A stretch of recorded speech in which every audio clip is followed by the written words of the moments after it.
50 years. That is exactly how long the most powerful financial deal in human history held the world together.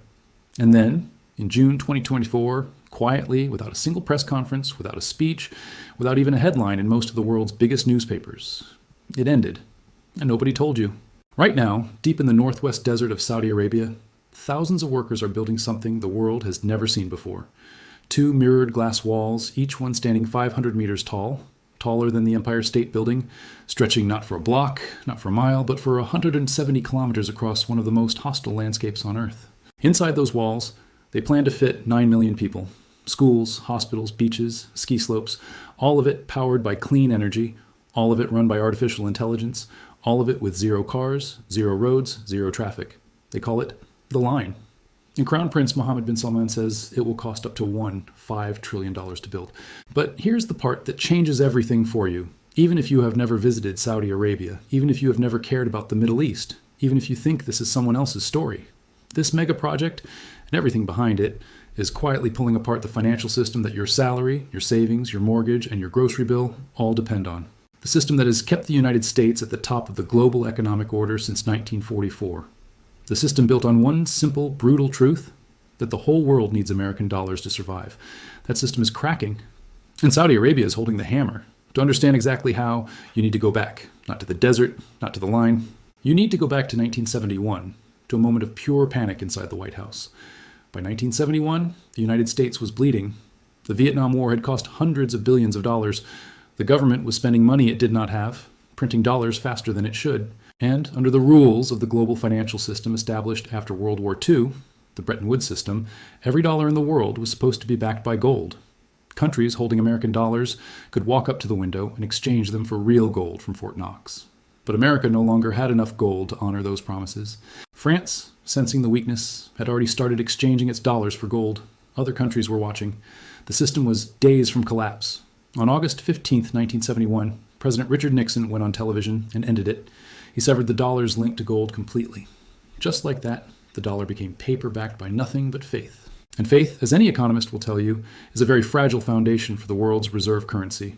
Washington needed a new anchor, something real, something global, something every country on Earth would need every single day, not just on good days, not just in peacetime, not just in prosperity, but always, without exception, regardless of politics, regardless of alliances, regardless of whatever crisis was unfolding anywhere in the world. Because the beauty of oil is that it is non-negotiable. A factory cannot run on ideology. A ship cannot sail on diplomatic goodwill. A city cannot light itself with political promises. Every economy on Earth, from the richest to the poorest, from the most powerful to the most isolated, needed oil every single day just to function. Washington understood that if you controlled the currency in which oil was bought and sold, you controlled something more powerful than gold. You controlled the engine of the entire global economy. They needed oil. In 1974, 1 year after the most devastating oil crisis in history had sent fuel prices exploding and sent Western economies into a full-scale panic, the United States struck a deal with Saudi Arabia. A secret deal, kept hidden for over 40 years, only revealed when Bloomberg News filed a Freedom of Information request in 2016. The terms were clean and brutal on both sides. Saudi Arabia would price all of its oil exports exclusively in US dollars. Every barrel, every trade, every single drop of oil leaving the kingdom would be denominated in the American currency. In return, the Saudis would take their enormous oil revenues, the billions upon billions of dollars flowing in every year, and recycle them back into the United States economy, primarily by purchasing American Treasury bonds, financing the US government's own debt. And Washington? Washington would provide Saudi Arabia with military protection, weapons, security guarantees, and political backing for the royal family's grip on power. This is what became known as the petrodollar system, and it was the most elegant financial trap ever designed. A trap that worked on everyone simultaneously. It trapped oil-importing nations into needing dollars. It trapped Saudi Arabia into needing American protection. It trapped the global financial system into routing everything through American banks, American institutions, and American oversight. And for 50 years, everyone inside that trap believed there was no door, there was no exit, there was no alternative. The dollar was not just dominant, it was the only option that existed. Think about what this actually meant in practice. Every country in the world needs oil. Oil runs factories, ships goods across oceans, powers cities through the night, and fuels the armies that keep borders intact. And now, to buy oil, every country in the world first needed to acquire American dollars, which meant every country on Earth was constantly creating demand for the US dollar. which meant the dollar stayed strong, stayed dominant, stayed irreplaceable, which meant the United States could borrow cheaply, spend freely, and run deficits that would have destroyed any other currency on earth, because the whole world was propping up the dollar simply by buying Saudi oil. For 50 years, this system worked without interruption. For 50 years, this system worked without interruption. It worked through oil shocks, through wars in the Gulf, through deep recessions, through the dot-com crash, through the catastrophic 2008 global financial crisis, through the rise of China as an economic superpower, through the collapse and fall of the Soviet Union. Through all of it and more, the petrodollar held. And then, in the summer of 2024, without fanfare, without warning, Saudi Arabia let it expire, just like that. Now, to be precise about this, because precision matters here and misleading you would be the easiest thing in the world to do, there was never a single formal written treaty with a specific expiration date stamped at the bottom.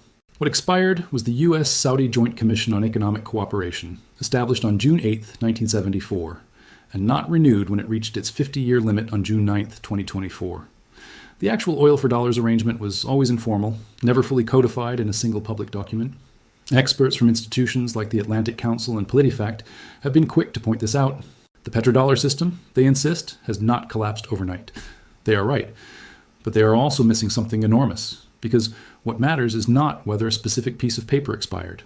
What matters is what Saudi Arabia is doing right now, today, in 2025, with its money, its oil, its alliances, and its future.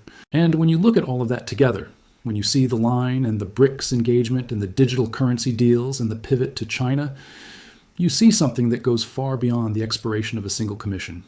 You see a country that has made a strategic decision to reduce its dependence on the United States dollar, quietly, deliberately, and with full awareness of exactly what that means. Let us look at the numbers, because numbers do not lie. In 2000, 38% of Saudi Arabia's oil exports went to Europe and North America. By 2022, that number had collapsed to just 18%. Meanwhile, exports to China and India surged from 6% to 48% over the same period. China alone imported $56 billion worth of Saudi oil in 2022, up from $39 billion the year before. The United States, by comparison, imported just $17 billion worth of Saudi oil that same year. China is now Saudi Arabia's single largest oil customer by a wide margin, accounting for more than 20% of all Saudi oil exports. The customer has changed completely. And when the customer changes, the currency of payment can change with it.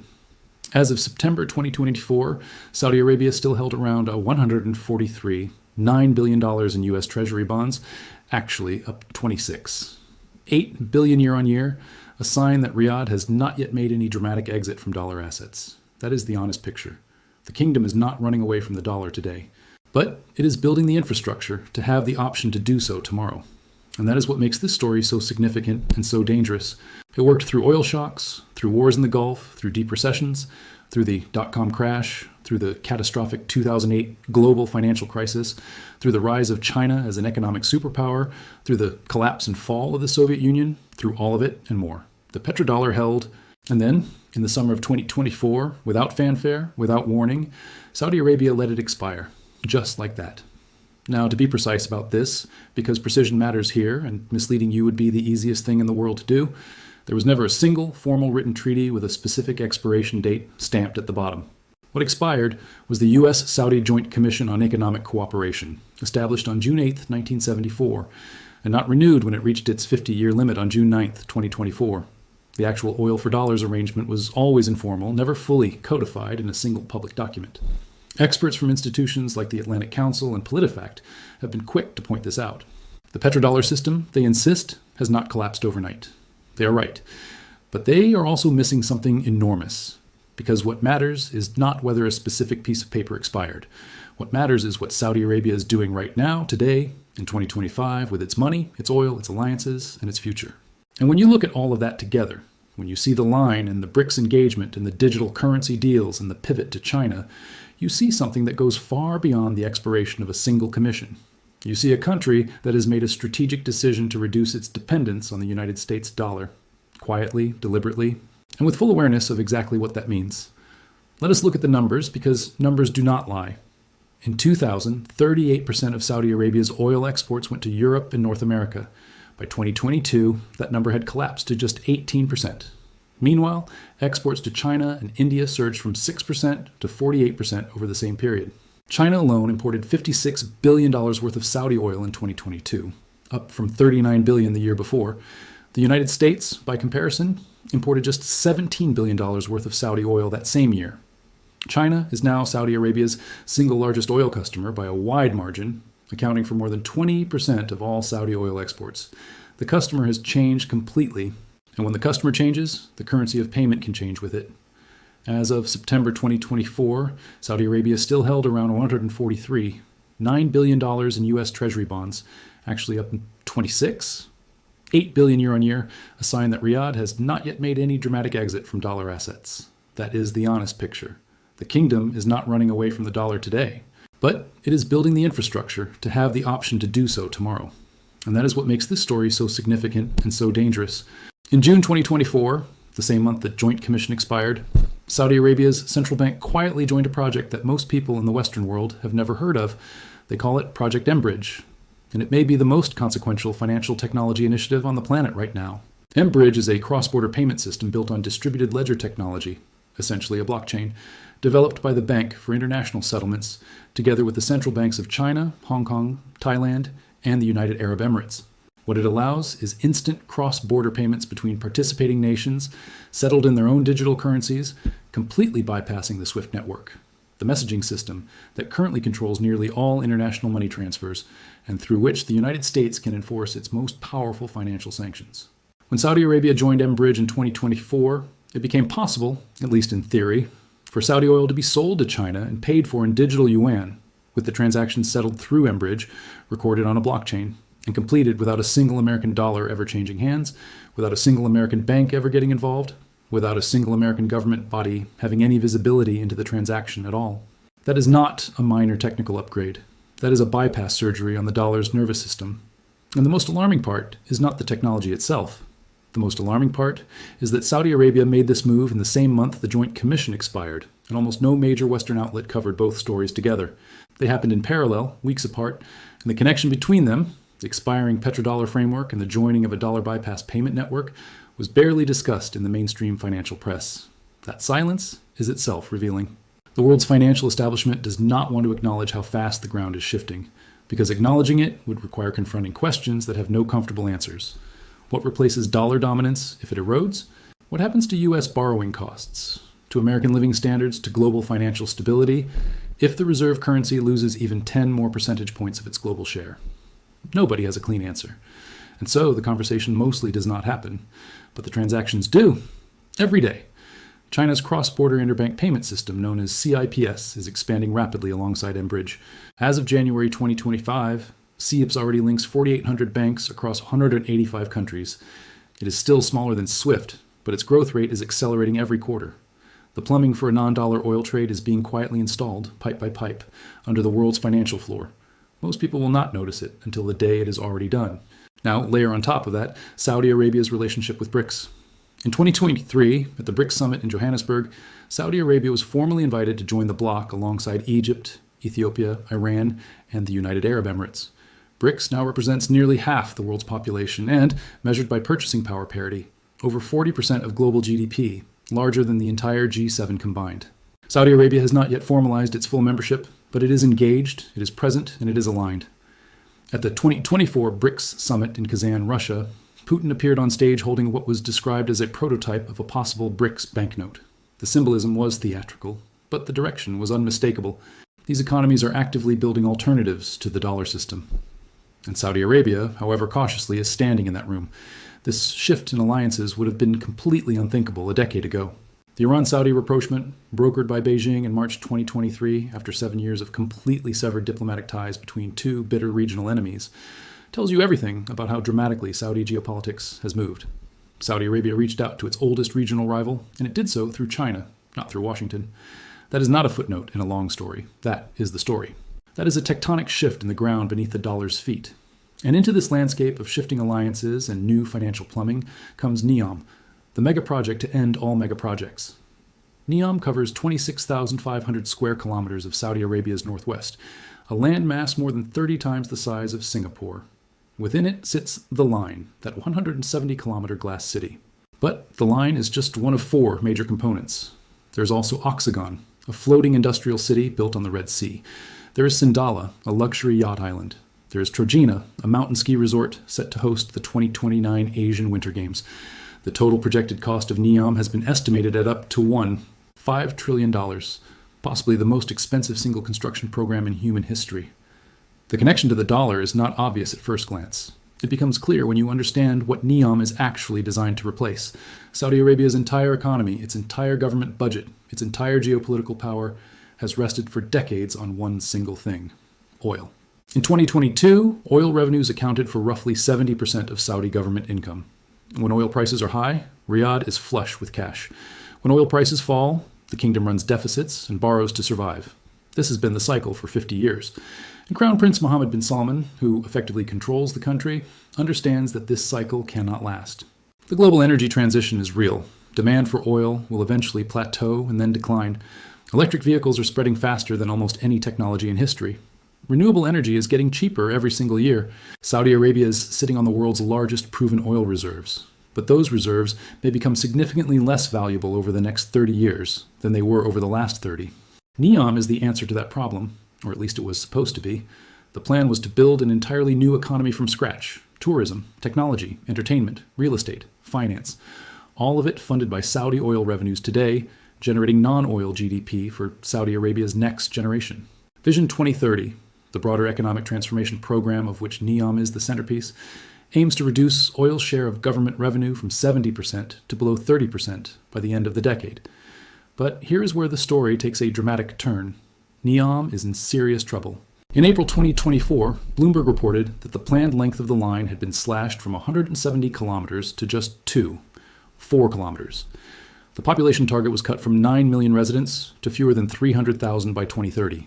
In December 2024, the Public Investment Fund, Saudi Arabia's sovereign wealth fund, which is supposed to be financing the entire Vision 2030 transformation, approved cuts of up to 60% across more than 100 of its portfolio companies. Some financial commitments to NEOM projects have been suspended entirely. International banks and investors have quietly pulled back after engineering and environmental reviews raised serious concerns about feasibility, safety, and financial returns. Sindala Island, which was supposed to open to luxury tourists by late 2024, has received, according to multiple reports, almost no visitors at all. In late 2025, the Financial Times published a major investigative report detailing how the NEOM vision had fundamentally unraveled, leaving the kingdom billions of dollars poorer with little to show for it. A Saudi official quoted in the piece described the original vision as impossible to deliver at the scale originally announced. The kingdom had spent too much, moved too fast, and was now facing the consequences of promises that were always far bigger than the reality could match. Those words matter, because Saudi Arabia running deficits is not a minor accounting problem. It is a structural crisis that is reshaping the kingdom's every decision. In 2022, the kingdom enjoyed a budget surplus of $68 billion, driven by the oil price surge that followed Russia's invasion of Ukraine. By 2023, it had swung to a deficit of $6 billion. The government now forecasts deficits continuing through 2026, projecting revenue of $5 billion against expenditures of $5 billion. Real GDP growth for 2024 was revised down from an initial estimate of 4% to just 8%. An extraordinary collapse in expectations within a single year. And the oil price that Saudi Arabia needs just to break even on its national budget? Analysts at Bloomberg estimate it at around $96 per barrel. Brent crude prices in early 2026 are hovering around $66. That gap, $30 a barrel every day on every barrel, is not a gap. It is a wound that does not close on its own. And yet Saudi Arabia is still building, still spending, still borrowing, still pursuing Vision 2030 even as it scales back NEOM. Because the alternative, abandoning the transformation entirely and returning to pure oil dependency, is, in the Crown Prince's view, not an option at all. Saudi Arabia must change or eventually decline. There is no third door. This is the heart of the story. Saudi Arabia is caught between two worlds. The old world, where it sold oil in dollars, parked the profits in U.S. treasuries, and received American military protection in return. And the new world it is trying to build, diversified, technologically advanced, aligned with China and the East, as much as with the United States and the West, and no longer structurally dependent on the dollar system for its economic survival. The transition is messy, expensive, and deeply uncertain. But the direction of travel is clear. Now step back and look at what all of this means for the dollar itself. The dollar's share of global foreign exchange reserves has already fallen from 71% in 1999 to roughly 58% today, a slow but relentlessly consistent decline over 25 years. The share of the dollar in global trade is still enormous. Around 80% of all oil transactions are still conducted in dollars, and the greenback is involved in roughly 88% of all foreign exchange transactions. These numbers are not collapsing overnight, but they are not growing either. And in a world where the BRICS bloc controls a growing share of global GDP, where China is the largest oil importer on earth, where Russia and China now conduct the majority of their bilateral trade in yuan and rubles rather than dollars, and where the financial infrastructure to bypass SWIFT is actively being constructed quarter by quarter. The structural foundations of dollar dominance are being quietly, systematically undermined. Consider what happens to the dollar if even a fraction of global oil trade shifts away from dollars. Every country that used to buy dollars specifically to purchase oil no longer needs to do so. That reduces global demand for the dollar. Lower demand means a weaker dollar. A weaker dollar means more inflation inside the United States because everything the country imports costs more. It means higher interest rates because the U.S. has to pay more to attract investors willing to lend it money. It means the U.S. government, which currently finances its enormous and growing national debt on the assumption that the world will always want to hold dollars, faces a much harder and far more expensive fiscal reality than it has ever faced before. The former U.S. Treasury Secretary Janet Yellen herself acknowledged in 2023 that America's own use of financial sanctions, freezing Russian reserves, cutting Russia off from SWIFT, had accelerated other countries' desire to find and build alternatives to the dollar. The weapon had revealed a vulnerability. China has now slashed its U.S. Treasury holdings from $3 trillion in 2013 to just $682 billion by November 2025. That is not a coincidence. That is a deliberate long-term strategy playing out exactly as planned. Trump understands this threat. In December 2024, he posted a direct warning to BRICS nations on Truth Social, threatening 100% tariffs on any country that backed a new currency or tried to replace the dollar in global trade. In 2025, additional tariff threats followed. The warning is real, and it has had some effect. Brazil quietly dropped the idea of a formal BRICS currency from its 2025 agenda, and even Putin publicly stated that Russia was not seeking to abandon the dollar entirely. The dollar's defenders are fighting back, loudly. But here's the thing about infrastructure. You cannot fight infrastructure with tariffs. The mBridge platform is built. The CIPS network is expanding every month. The yuan-denominated oil futures on the Shanghai International Energy Exchange, launched in 2018, are still trading every day. The China-Saudi currency swap agreement, worth billions of dollars, is still active. Saudi Arabia's openness to pricing some oil in yuan, signaled publicly by the Saudi finance minister at Davos in 2023, has never been walked back. None of these things disappear because a threat appears on social media. They are structural, technical, and permanent. The train has left the station. The only debate now is about speed, not direction. And here is perhaps the most important question. Why does any of this matter to you, wherever you're watching this from? Because the petrodollar system has not just been a financial arrangement between two governments in a room in Washington in 1974. It has been the invisible architecture of your entire economic life for 50 years. It is the reason the United States has been able to borrow trillions of dollars without its currency collapsing under the weight. It is the reason American interest rates have been as manageable as they have been for so long. It is the reason the dollar in your pocket, or pegged to your local currency, or benchmarking the price of the goods your country imports, has held its value as the world's undisputed standard. When the demand for dollars falls, every single one of those things gets harder and more expensive. Credit gets costlier. Prices rise. Governments that have structured their entire monetary policies around dollar stability face choices they have never had to make before. This is not a story about Saudi Arabia building a glass city in the desert. That is just the surface. The story underneath is about a 50-year financial architecture, one that was built in secret, sustained by oil, and enforced by the most powerful military in human history, reaching the end of its natural era, not in a single dramatic moment, not in a crash or a crisis that makes the front page everywhere, but in the slow, grinding, deliberate way that real shifts in global power have always happened throughout history. Beneath the headlines, beneath the spectacle of Neom and the line, a new financial order is being assembled, pipe by pipe, code by code, swap agreement by swap agreement, deal by quiet deal. Saudi Arabia is not destroying the dollar the way a wrecking ball destroys a building. It is doing something slower and ultimately far more permanent. It is building exits, alternatives, options that did not exist 5 years ago. It is creating a world in which, for the first time in 50 years, the kingdom has the genuine ability to choose whether to price its oil in dollars or in something else. That choice, even the mere existence of it as a real option, changes the balance of power between Riyadh and Washington in ways that no single news event can fully capture. For 5 decades, Saudi Arabia had no real choice. The 1974 arrangement, informal, unwritten, but iron in practice, locked Riyadh into the dollar system. American military bases ringed the Gulf. The U.S. Navy patrolled the sea lanes on which Saudi oil moved. The F-15 jets Saudi pilots flew were American-built and American-maintained. The financial system through which Saudi oil revenues moved was American-controlled at every critical junction. The choice to price oil in dollars was not a free choice.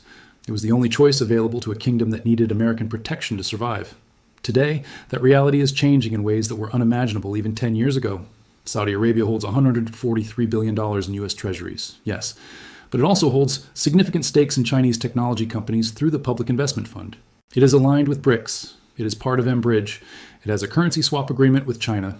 It is hosting the 2034 FIFA World Cup, awarded to Riyadh at precisely the moment the kingdom is deepening its pivot eastward.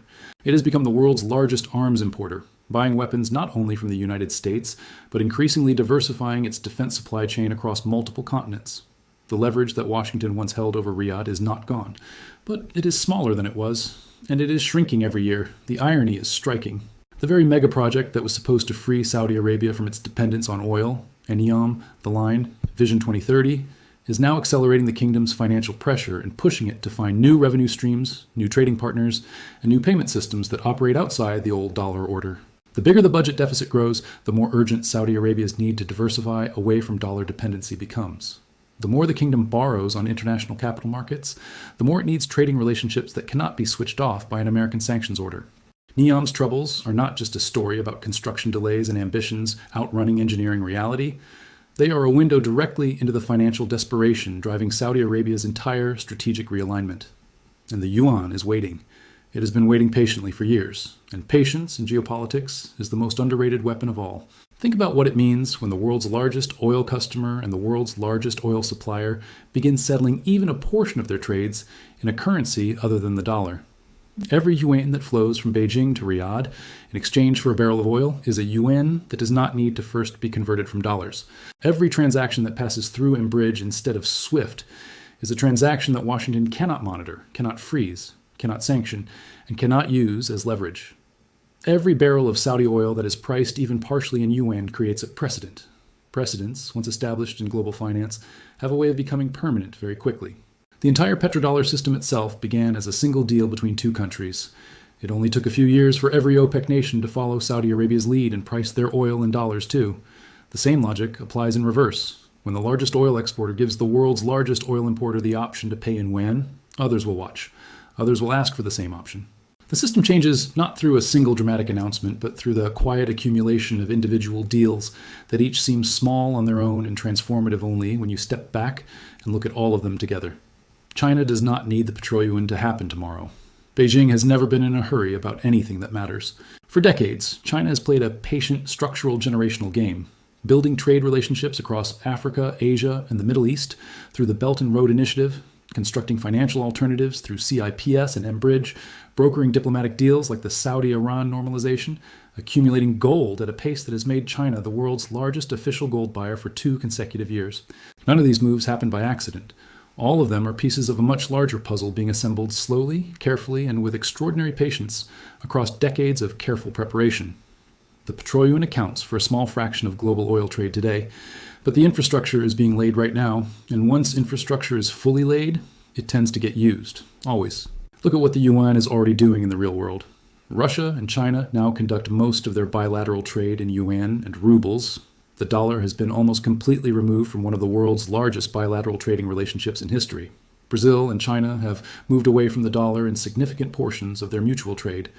India is buying Russian oil in rupees. Indonesia and South Korea have begun settling trades with each other in local currencies rather than converting through the dollar.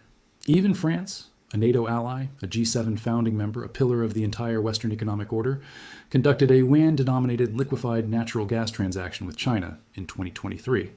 These are not radical, fringe economies doing desperate things. These are mainstream, sophisticated economies making rational, pragmatic decisions based on what works best for their interests. And what works best for them increasingly does not require the American dollar to be the middleman. The dollar's share of global reserves fell from 71% to 58% over just 25 years. That sounds slow until you remember that this is a currency that benefits from the most powerful network effects in the entire history of finance. Every bank, every trading desk, every insurance company, every central bank on earth has built its entire operational infrastructure around dollar settlement. For the dollar to lose 13 full percentage points of reserve share against that wall of inertia, that tidal pull of existing systems and habits, that is not slow. That is actually a remarkable and historically unprecedented pace of change, and the pace is accelerating. So where does this all end? The honest answer is that nobody knows. Not the economists at the IMF.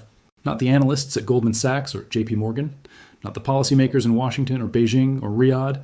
The world has never before navigated a transition away from a global reserve currency in the modern era of fully globalized finance, instant digital capital flows, and nuclear-armed great powers competing for influence in every corner of the world simultaneously. The last time the dominant global reserve currency changed, when the British pound gave way to the American dollar across the middle of the 20th century, it happened across decades of world wars, collapsing empires and mass destruction on a scale that reshaped every border on the map. What we can say with confidence is this: the process has started, the direction is visible, and the Megaproject in the Saudi desert, that 4-kilometer pilot of what was once promised as a 170-kilometer city for 9 million people, is the most visible symbol of both Saudi Arabia's enormous ambitions and its very real limits. It is a monument to the desire to break free from oil, from the dollar, from the old order that kept the kingdom rich but dependent. And it is also an honest reminder of just how brutally difficult that break actually is in practice. The dollar is not dead. It will not die tomorrow or next year or probably even this decade. But the system that made it untouchable, the system where the world needed dollars to buy oil, where Saudi Arabia recycled those oil dollars into US government debt, where Washington's financial and military dominance kept the entire arrangement in place, generation after generation, that system is no longer what it was. The scaffolding is coming down, piece by piece. In a desert in northwest Saudi Arabia, in a blockchain settlement system operating out of Shanghai, in a currency swap agreement signed in Riyadh, in a vote cast at a BRICS summit in Kazan, in a natural gas deal done in yuan by a French energy company, in a gold purchase made by a Chinese central bank. Everywhere you look, the pieces are moving. 50 years ago, a secret deal struck in Washington built the most powerful financial architecture in human history. Today, without a press conference, without a dramatic announcement, without most of the world even pausing to notice, that architecture is being quietly, deliberately, and irreversibly rebuilt. And the building doing it is made of mirrored glass, 500 meters tall, stretching out across the desert toward a future that looks nothing at all, like the past.